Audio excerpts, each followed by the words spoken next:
ಹೇ guys, ಹೇಗಿದ್ರೆ ಎಲ್ಲರೂ welcome back to my channel. ನಾನಿವತ್ತು ರೆಡಿ ಆಗಿಬಿಟ್ಟು ಹೋಗ್ತಾ ಇದ್ದೀನಿ ಒಂದು ಹೊಸ ಫೋನ್ನ ತೊಗೊಳೋದಕ್ಕೆ.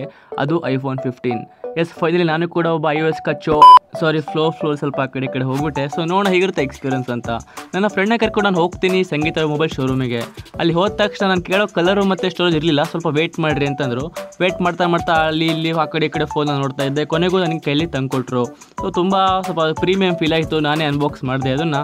ಐಫೋನಿನ ಒಂದು ಕವರ್ ತೆಗೆ ಸ್ಯಾಟಿಸ್ಫ್ಯಾಕ್ಷನ್ ಎಕ್ಸ್ಪೀರಿಯನ್ಸ್ ಮಾಡಬೇಕಿತ್ತು. ನನಗೆ ಕೊನೆಗೂ ಮಾಡಿದೆ, ಅಷ್ಟೇನು ಖಾಸ್ ಅನಿಸ್ಲಿಲ್ಲ. ಸೊ iOS ಬಗ್ಗೆ ಎಲ್ಲ ಗೊತ್ತಿರೋಂಥ ಸ್ವಲ್ಪ ನಾಟಕ ಆಡಿದೆ. ಅಲ್ಲಿ ನನಗೇನು ಗೊತ್ತಾಗ್ತಿರಲಿಲ್ಲ. ಆಮೇಲೆ ಚಾರ್ಜರಿಗೆ ಸಪ್ರೇಟಾಗಿ ದುಡ್ಡು ಕೊಟ್ಟು ತೊಗೊಂಡೆ. ಅಲ್ಲಿ ಇನ್ನೂ 2,000 ರೂಪಾಯಿ ಹೋಗಿ ಆಯಿತು. ಸೊ ಹೋಗ್ಲಿ ಬಿಡು ಅಂತ ಹೇಳ್ಬಿಟ್ಟು ಖರ್ಚಾಯಿತು ಅಂತ ಮತ್ತೆ ನಾವು ಫಿಶ್ ಅಂಗಡಿಗೆ ಬಂದ್ವಿ ಒಂದು ಫಿಶ್ನ ತೊಗೊಳೋದಕ್ಕೆ. ಇಲ್ಲಿ ಫೈಟರ್ ಫಿಶ್ನ ತೊಗೊಂಡ್ವಿ. ಇದ್ರ ಹೆಸರು ಚೀನು ಅಂತ. ಸೊ ಸ್ವಲ್ಪ ಹೆದರ್ತಾ ಇದ್ದಾಳೆ ಇವಾಗ, ಆಮೇಲೆ ಸರಿ ಹೋಗ್ತಾಳೆ. ಅದಾದಮೇಲೆ ಪಾರ್ಟಿ ಬೇಕು ಅಂತ ಡಾಮಿನಸ್ ಕರ್ಕೊಂಡು ಹೋಗುವಂತಂದ್ರು. ಆದರೆ ನಾವು ಗೊತ್ತಲ್ಲ, ಮಸಾಲೆ ಪುರಿ ಕೊಡಿಸ್ಕೊಂಡ್ಬಿಟ್ಟು ಅದೆಲ್ಲ ಅವ್ರ ಫೇಸಲ್ಲಿ ಗೊತ್ತಾಗ್ತಾ ಇತ್ತು, ನನ್ನ ಮಗ ಇಷ್ಟೇ ಕೊಡಿಸ್ ನಡಿ ಅಂತಾನೆ ಅಂತ ತಿಂದ್ಬಿಟ್ಟು